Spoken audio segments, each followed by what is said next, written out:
কিন্তু সাৱধান হা আজি 3 মাহৰ ওপৰ হ'ল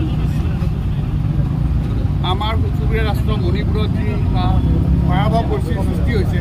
আজি সমগ্ৰ অসমবাসী সমগ্ৰ ভাৰতবাসী আজি উদ্বিগ্ন। মাত্ৰ উদ্বিগ্ন নহয়, এগৰাকী মানুহ, সেইগৰাকী হৈছে আমাৰ মাননীয় প্ৰধানমন্ত্ৰী মোদী ডাঙৰীয়া। গতিকে আমি তেখেতৰ নিৰ্লিপ্ততাত আমি যথেষ্ট উদ্বিগ্ন প্ৰকাশ কৰিছোঁ। গতিকে আমি ৰিকুৱেষ্ট কৰিম যে আমাৰ প্ৰধানমন্ত্ৰী ডাঙৰীয়াই মণিপুৰৰ ইছ্যুটোৰ ওপৰত মুখ খোলক আৰু কিবা এটা কথা কওক। তেওঁ কথা ক'লে শান্তি হ'ব বুলি আমাৰ ধাৰণা। কাৰণ লাহে লাহে যিবিলাক বস্তু ওলাই আহি আছে, পেপাৰে পত্ৰে নিউজত আমি পাই আছোঁ, এতিয়া দেখা গৈছে যে ইয়াত কিবা নহয় কোনোবা প্ৰকাৰে যেন কোনোবা যেন দলৰ কোনোবা যেন মানুহ জড়িত হৈ আছে গোটেই ইছ্যুটোৰ ওপৰত। গতিকে এই বস্তুবোৰ লাহে লাহে ওলাই আহি আছে।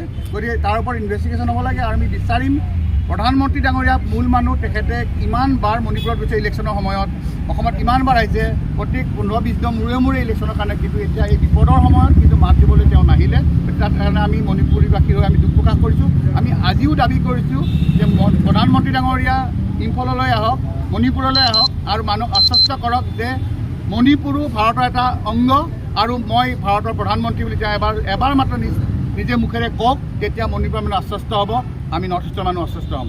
এই লৈ আজি আমি শিখা সমদল কৰি আমি মনত পেলাই দিব খোজোঁ আমাৰ প্ৰধানমন্ত্ৰী ডাঙৰীয়াক আৰু মুখ্যমন্ত্ৰী ডাঙৰীয়াক, নেতাৰ আহ্বায়ক, যে তেওঁলোকে আশ্বস্ত কৰক মণিপুৰক যে মণিপুৰ ভাৰতৰ অংগ হয়, আমি মণিপুৰৰ মানুহৰ লগত আছোঁ। মাত্ৰ এই বিষয়টোলৈ আমি আজি শিখা সমদল কৰিছোঁ, কিন্তু আমাক পুলিচ প্ৰশাসনে আমাক আগবাঢ়ি যাবলৈ দিয়া নাই। গতিকে আমি সেইকাৰণে ইয়াত থিয় হৈ আছোঁ।